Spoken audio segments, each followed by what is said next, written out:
নমস্কার, বাংলা সেরা গল্পে সবাইকে জানাই স্বাগত। শুরু করছি আজকের গল্প। আজ পড়ে শোনাব সুচিত্রা ভট্টাচার্যের লেখা গল্প দ্বিতীয় মুখ। তাহলে শুরু করি। গল্পের নাম দ্বিতীয় মুখ। ডাক এসেছে গো, ও বাবারা, ঘরকে চলো।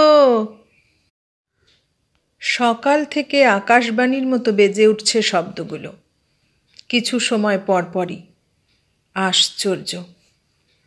প্রিয়ব্রত খবরের কাগজ থেকে মুখ তুলে স্ত্রীর দিকে তাকালেন। কি ব্যাপার বলো তো, বুড়ির আজ হলোটা কি? কে জানে। মৃন্ময়ী ঠোঁট উল্টালেন। এইমাত্র রান্নাঘর থেকে এসেছেন। আঁচলে হাত মুছতে মুছতে এগিয়ে গেলেন জানালার ধারে। একটু ঝুঁকে ঘাড় কাত করে দেখার চেষ্টা করলেন বুড়িকে। না, দেখা যাচ্ছে না। বিরক্ত মুখে বিড়বিড় করে উঠলেন, বারবার বলছি একটা কিছু ব্যবস্থা করো। কি ব্যবস্থা করব? প্রিয়ব্রতর স্বরেও বিরক্তি এবার। কেন, অন্য কোনো জায়গা নেই মরার? দরজা অবধি গিয়ে মৃন্ময়ী ফিরে দাঁড়ালেন। আর কারুর বাড়ির সামনে এমন পড়ে থাকুক না, দেখি কেমন তারা দিনের পর দিন। এ কথা তো আমি প্রথম দিনই বলেছিলাম। প্রিয়ব্রত শব্দ করে খবরের কাগজের পাতা উল্টালেন। তোমরাই তখন বেশি মায়া দেখালে।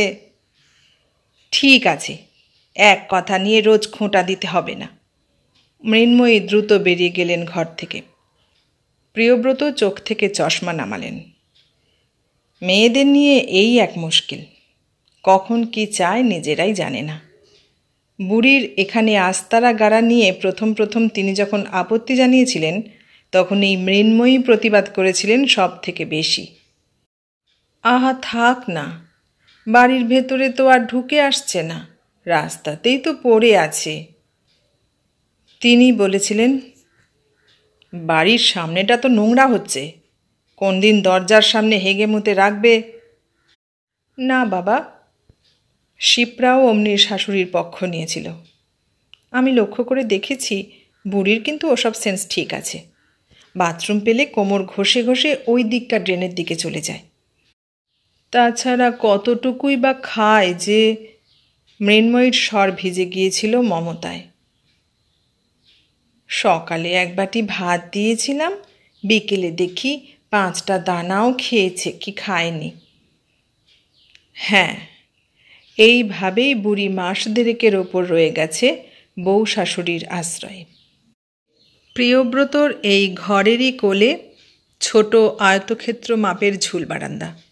তার ঠিক নিচে ফুটপাথের ওপর সদর দরজার বাঁ দিক ঘেঁষে সারাটা দিন গুটিসুটি পড়ে থাকে। সম্পত্তি বলতে নোংরা দুটো কাঁথা কানি আর এইটুকুন এক ছেঁড়া পোঁটলা। ছোট্ট মতন দলা পাকানো শরীর। যত না ছোট, বয়সের চাপে তার আরও ছোট দেখায়। কঙ্কালসার দেহ, মাথা ভরা কাশবন, চামড়ার রং ফ্যাকাশে কালো। সেই রঙের ওপর ইহজীবন বুঝি ঘন স্বর ফেলে জুড়িয়ে যেতে চাইছে।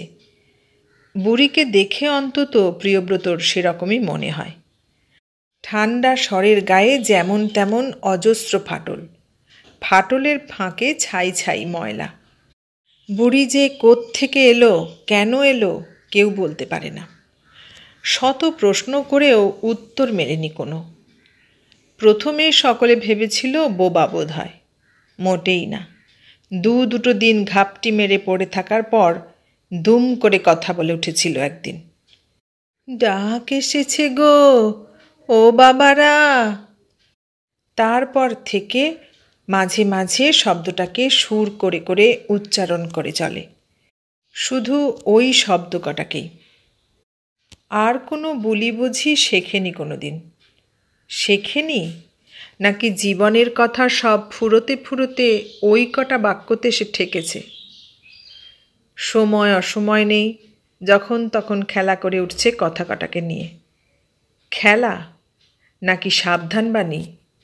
নাকি শুধুই কান্না, কে জানে। প্রিয়ব্রত ঘর ছেড়ে ঝুল বারান্দায় এসে দাঁড়ালেন। বুকটা আচমকা কেমন টিপ টিপ করছে। বুড়ি আবার কাঁদছে খুনখুনে সুরে, জড়ানো গলায়। কি যে হলো? খিদে টিদে পেয়েছে কি? কিছু খাবার দিলে হয়তো। ঘাড় ঘুরিয়ে মৃন্ময়ীকে ডাকতে গিয়েও সামলে নিলেন। থাক, মৃন্ময়ী আজকাল অকারণে বড় অবুঝ হয়ে পড়েন। আসলে মেয়েদের কল্পনার ঘুড়ি একবার আকাশে উঠতে শুরু করলে তাকে মাটিতে নামানো বড় কঠিন। কি যে এক যুক্তিহীন আশঙ্কা মাথায় ঢুকেছে মৃন্ময়ীর। যুক্তিহীনই তো। বুড়ি আসার দিন 15 মাথায় গোবিন্দর মা হঠাৎ সেদিন আজগুবি খবরটা এনে ছড়িয়ে দিল চারদিকে। তরবর বাসন মাজতে মাজতে খইয়ের মতো গল্প ছড়ালো। হদিশ একটা পেয়েছি গো মা, বুড়ির ঘর নাকি সেই বাসন্তীর দিকে গাং পেরিয়ে যেতে হয়। তুমি কি করে জানলে? বুড়ির গাঁয়ের একজন আমাদের এদিকে এসেছে, সেই খবর দিল। তোমরা দেখেছ তাকে? ওই তো ও পাড়ার মোড়ের বাড়িতে কাজ ধরেছে। সে কি, অত দূর থেকে এখানে এলো কিভাবে? কিভাবে আবার? ঘরের লোকরাই ফেলে দিয়ে গেছে। দেখো না, বুড়ি একেবারে ধুম পাগল। আশ্চর্য, তার জন্য ফেলে দিয়ে যাবে? যাবে না? শুনলাম শুধু পাগলই নয়, বুড়ি ডাইনিও হয়ে গেছে। পটাপট সব গ্রামের লোকদের মেরে ফেলছিল। তাই 5 জনে যুক্তি করে। যা, এইরকম আবার হয় নাকি? ছেলের বউয়ের আগে বিস্মিত প্রশ্ন ছুঁড়েছিলেন মৃন্ময়ী। কোথায় ফেলে গেছিল? অত বৃত্তান্ত বলতে পারবো নি বাপু। শহরে এনে ফেলে দিয়ে গেছে শুনেছি। তারপর কি হলো, কিভাবে এখানে এলো, তা ওই বুড়ি জানে। গোবিন্দর মা বিজ্ঞের মতো মাথা দুলিয়েছিল। তবে ডাইনি হয়ে গিয়েছিল এ কথা ঠিক। দেখো না কেমন না খেয়েও বেঁচে থাকে। কথাটা আংশিক সত্য বটে। অহরাত্র একই জায়গায় 3 মাথা এক করে বসে থাকে বুড়ি। খেতে দিলে খোঁটে, না দিলে চায় না। নড়াচড়া করে না বিশেষ। পাশ দিয়ে যেতে যেতে লোকজন কখনো বা পয়সা ছুঁড়ে দেয়, বুড়ি ফিরেও তাকায় না। কাঁথাকানির ওপর শুধু শুধু চিকচিক করে ধাতব চাকাগুলো। তবে রাত পোহালে সকালবেলা সেগুলোকে আর দেখা যায় না। কোন মন্ত্র বলে রাতারাতি উধাও হয়ে যায়। বাবলু বলে, উধাও হবে কেন? রাত্রিরে কেউ তুলে নিয়ে যায়। মানুষের দ্বারা সবই সম্ভব। শিপ্রার চোখ ছলছল করে তখন। মানুষ বলো না, বলো মানুষ নামের পশু। মানুষ কখনো মানুষকে অমন ছেঁড়া পোঁটলার মতো ফেলে দিতে পারে? পারে, মানুষই পারে। দেখো, নিজের ছেলেরাই হয়তো মার বোঝা কেউ নেবে না বলে। উফ! শিপ্রা শিউরে ওঠে। মৃন্ময়ী হয়তো তখন ঝপ করে বলে বসেন, এইরকমই হয়, মা বাপ অথর্ব হয়ে পড়লে বোঝা হয়ে যায়। এসব কথা হয় সাধারণত খাবার টেবিলে, রাত্রির বেলা। ছেলে বউ শ্বশুর শাশুড়ি একসঙ্গে খেতে বসেন যখন তখন। তারপর সবার খাওয়া হয়ে গেলে শিপ্রা কুড়িয়ে বাড়িয়ে কিছু খাবার রাতের জন্য দিয়ে আসে বুড়িকে। উবু হয়ে সামনে বসে বলে, খেয়ে নাও একটু, শুনছ ও বুড়ি? জরদগর বুড়ি পিট তাকায়। ছানি চোখে কি দেখে কে জানে, দেখেই শুধু। শিপ্রা কিছুক্ষণ বসে থেকে উঠে আসে। বারান্দায় দাঁড়িয়ে দৃশ্যটা প্রায়ই দেখেন প্রিয়ব্রত। মেয়েটার মন এখনো খুব নরম, হাজার হোক ছেলে মানুষ তো। মৃন্ময়ীও আগে আগে নামতেন নিচে, বুড়ির সঙ্গে কথা বলার চেষ্টা করতেন। আজকাল আর যান না। ওপর থেকে হয়তো বা প্রিয়ব্রতকে ফিসফিসিয়ে প্রশ্ন করেন, সত্যি বুড়ি ডাইনি নয় তো? কি যে বলো! প্রিয়ব্রত হেসে ওঠেন জোরে। তুমিও দেখছি গোবিন্দর মার মতো কথা বলছো। কি জানি বাপু, মৃন্ময়ী আরও গম্ভীর হয়ে যান। আমার যেন কেমন লাগে, বউটা এত গায়ের কাছে গিয়ে বসে। থামো তো, প্রিয়ব্রত ধমকে ওঠেন। বোকার মতো কথা বলো না। মৃন্ময়ী রেগে ওঠেন। আমি তো শুধু বোকার মতোই কথা বলি।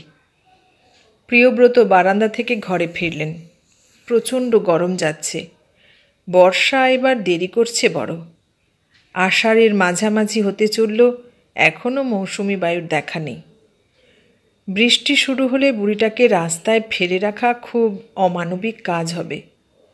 সদর দরজার এপারে সরু প্যাসেজটাতে যদি জায়গা দেওয়া যায়, মৃন্ময়ী কি খুব আপত্তি করবেন? প্রিয়ব্রত পাখাটাকে জোর করে দিলেন। বেলা বাড়ছে, উষ্ণতা গাঢ় হচ্ছে ক্রমশ। জানালার গায়ে দাঁড়িয়ে থাকা তেজি রোদের দিকে চোখ রাখলেন। এখন শুধুই বেলা বাড়ার সময়, অবসরই অবসর। এখন রিটায়ারমেন্টের পর ভেবেছিলেন কিছু একটা কাজকর্ম শুরু করবেন নতুন করে, নিদেন পক্ষে কোনো ছোট ব্যবসা। ভাবতে ভাবতেই দিন যাচ্ছে। এরপর কোন দিন হয়তো বুড়িটার মতো অথর্ব হয়ে পড়বেন। ওরকম একটা জড় বস্তু মাত্র। ওহ, নিজের জীবন নিজের কাছেই ক্রমে কেমন অসহায় হয়ে পড়ে।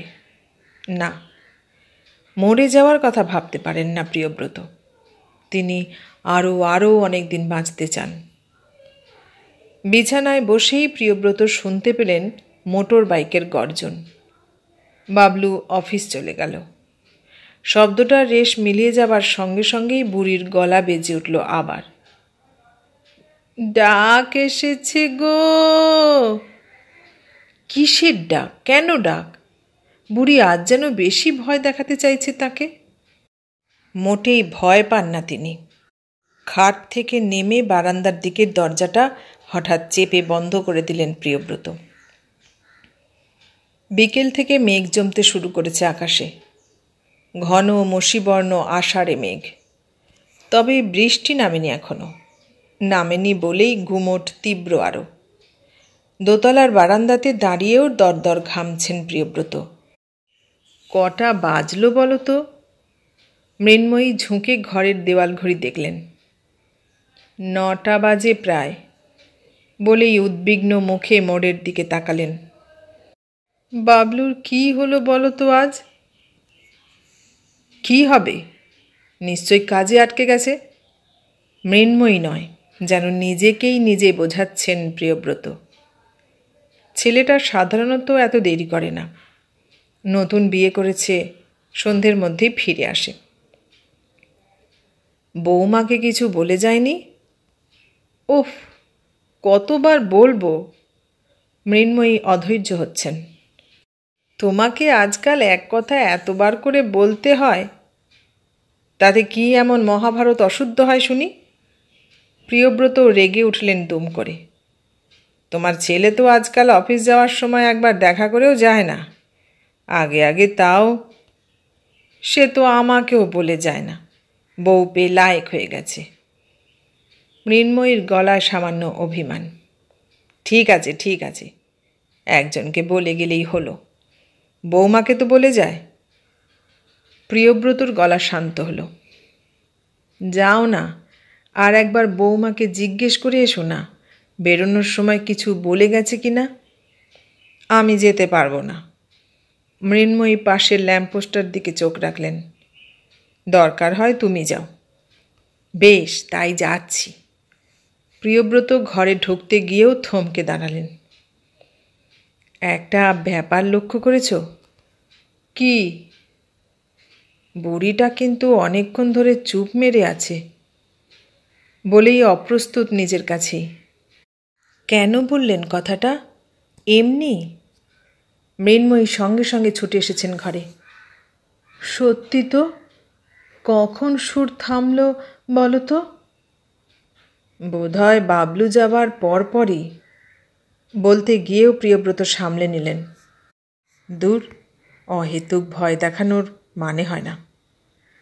শিপ্রার ঘরের সামনে গিয়েও দাঁড়িয়ে রইলেন কয়েক সেকেন্ড। ঠিক কখন কান্না থামিয়েছে বুড়ি? বাবলু যাওয়ার পরপরই, নাকি আরও পরে, না একটু আগে? মনে পড়ছে না। ইদানিং সব কিছু হঠাৎ হঠাৎ এমন গুলিয়ে যায়। শিপ্রার ঘরে আসতে টোকা দিলেন। বাবলু আজ এত দেরি করছে কেন বৌমা? জানি না বাবা। শিপ্রা উঠে এলো। বুঝতে পারছি না। ওর অফিসের ফোন নাম্বারটা আছে তোমার কাছে? আমি যে কোথায় রেখেছি। আছে। শিপ্রা হাসল নরম করে। তবে এক্ষুনি ব্যস্ত হবার কি আছে, আর কিছুক্ষণ দেখে। আশ্চর্য, না বলে গেলে এত দেরি তো করে না কখনো। প্রিয়ব্রত বিড়বিড় করে উঠলেন। মেয়েটা তবু শান্ত হাসছে। নিশ্চয়ই কোনো কাজে আটকে গেছে, আর কিছুক্ষণ দেখা যাক। প্রিয়ব্রত মন্থর মাথা নাড়লেন। বলতে পারলেন না, তাহলে তুমি একা ঘরে চুপচাপ শুয়ে কেন? কেন বাইরের ঘরে বসে রোজকার মতো টিভি দেখছো না? না, ছেলের বউকে এভাবে বলা যায় না। ধীর পায়ে নিজের ঘরে ফিরলেন। ঠিক তখনই ঝুপ করে চারদিকের আলো নিভে গেল। লোডশেডিং। ব্যাস, এখন 3 ঘন্টার ধাক্কা। মৃন্ময়ী টেবিল হাতড়ে দেশলাই খুঁজছেন। যা বলেছ, ছেলেটা সারাদিন পর ফিরে গরমে পচে। বৃষ্টিটা এসেও আসছে না।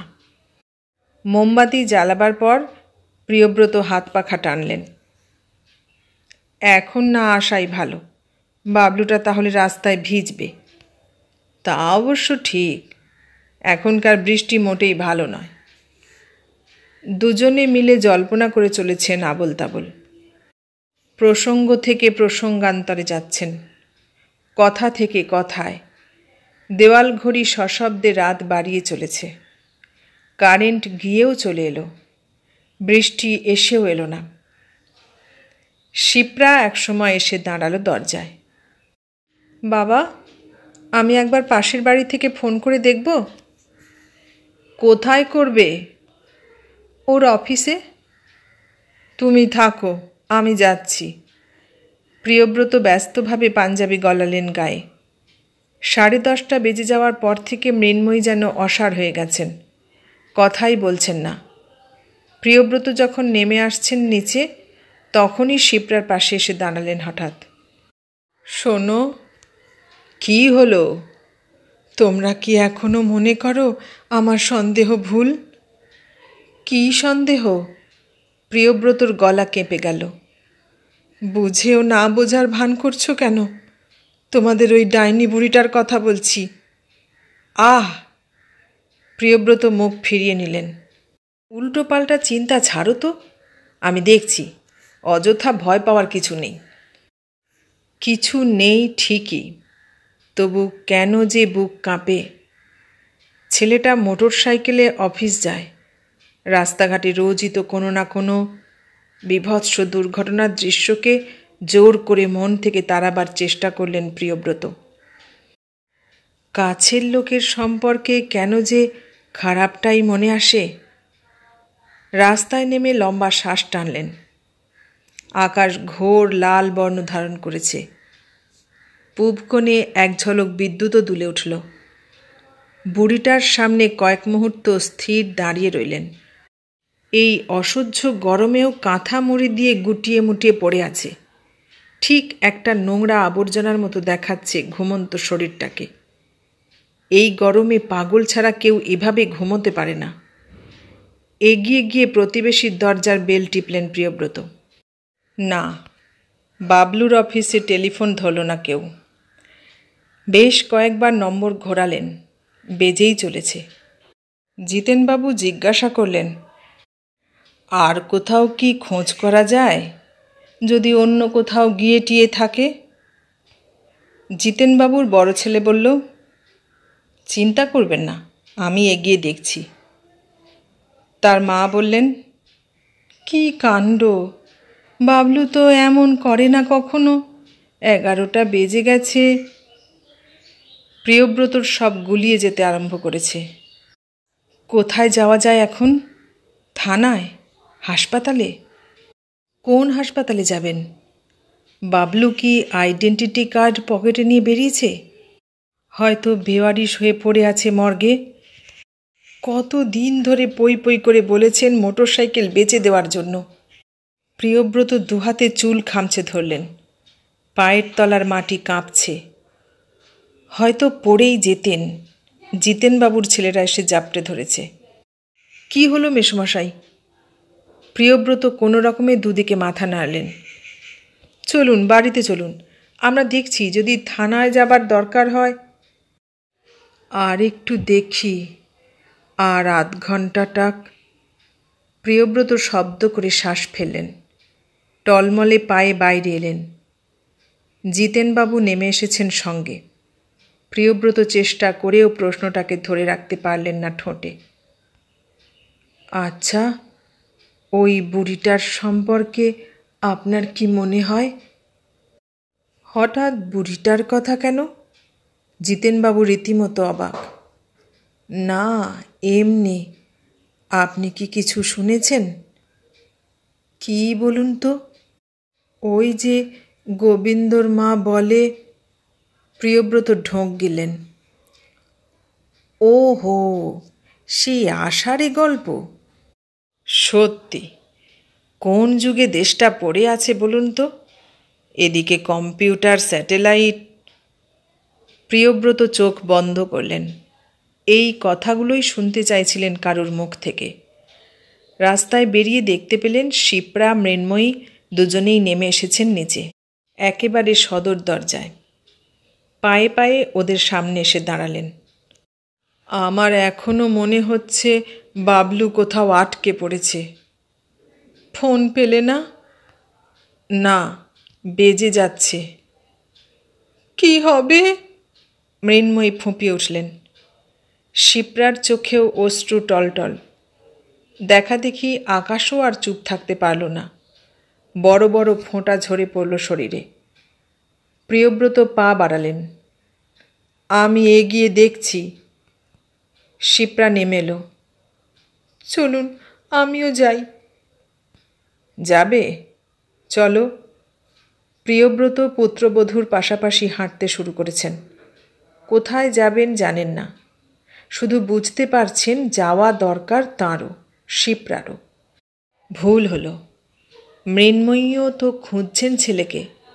খুঁজছেন বলেই না পিছু ডাকলেন আবারও। দাঁড়াও। বেশ জোর বৃষ্টি শুরু হয়ে গেছে। ঝোড়ো হাওয়াও ছুটে আসছে বৃষ্টির পিঠে চড়ে। মেঘ হুঙ্কার দিয়ে উঠল। আকাশ চিরে ফালা ফালা হলো বিদ্যুৎ। রাস্তার বাতিগুলো ঝাপসা, আচমকাই। সেই আলোয় ভুতুরে ছায়ার মতো মৃন্ময়ী দলা পাকানো বুড়িটার ছেঁড়া কাঁথায় পা রেখে দাঁড়িয়েছেন। দুই চোখ জ্বলছে, নিভছে আকাশের মতো। এই আপদটাকে আগে বিদায় করো, এক্ষুনি। রাস্তাঘাট বেশি নির্জন হয়ে গেছে যেন। এত নির্জন যে গা ছমছম করে। আশেপাশের বাড়ির বাতিরাও নিভু নিভু। আলো আঁধারে বুড়ির দিকে তীক্ষ্ণ দৃষ্টিতে তাকিয়ে তিনজনই। ভেজা কাঁথার তলায় আরও গুটিয়ে যাচ্ছে বুড়ি। গুটোতে গুটোতে এতটুকুন ডেলা। প্রিয়ব্রত এদিক ওদিক তাকালেন।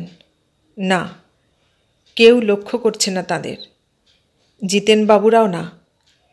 বিবেককে ঝেড়ে নিতে একটুও সময় লাগল না। পাড়া প্রতিবেশীর কি, তাদের ঘরের সামনে তো আর বুড়ি পড়ে নেই। তাদের কারুর ছেলেও হারিয়ে যায়নি তাদের মতো। যদি কেউ দেখে, দেখুক। প্রিয়ব্রত নিঃশব্দে কাঁথাশুদ্ধ বুড়িকে ওঠানোর চেষ্টা করলেন। সঙ্গে হাত লাগিয়েছেন মৃন্ময়ী। শিপ্রাও এগিয়ে এলো। কাঁথার 3 কোণ ধরে আছে 3 জনে। বুড়ি ভেতরে নিথর। বুঝি জেনেই গেছে এরকম হবে। এরকমই এক জায়গা থেকে অন্যত্র পাচার হওয়া। বৃষ্টি ভেজা অন্ধকারে যখন প্রায় মোড়ের মাথায় 3 জনে, তখনই আওয়াজটা শোনা গেল। মেঘের মতো গুম গুম শব্দ দূর থেকে কাছে আসছে, আরও কাছে। একেবারে সামনে এসে থামল। এ কি, তোমরা বৃষ্টিতে এখানে দাঁড়িয়ে? ছি ছি। ওটা কি তোমাদের হাতে? ইস, একটা কাজে এমন বিশ্রীভাবে। বাবলু একাই বৃষ্টির মতো কথা বলে চলেছে। বাকি 3 জন নির্বাক। 3 জন নয়, 4 জন। বুড়িটাও তো শব্দ করছে না কোনো, শূন্যে ঝুলছে একাই। একবার তো ডেকে উঠতে পারে, ঘরকে চলো গো এবার, ও বাবারা। থাক, এ সময় কারুর কোনো কথা না বলাই ভালো।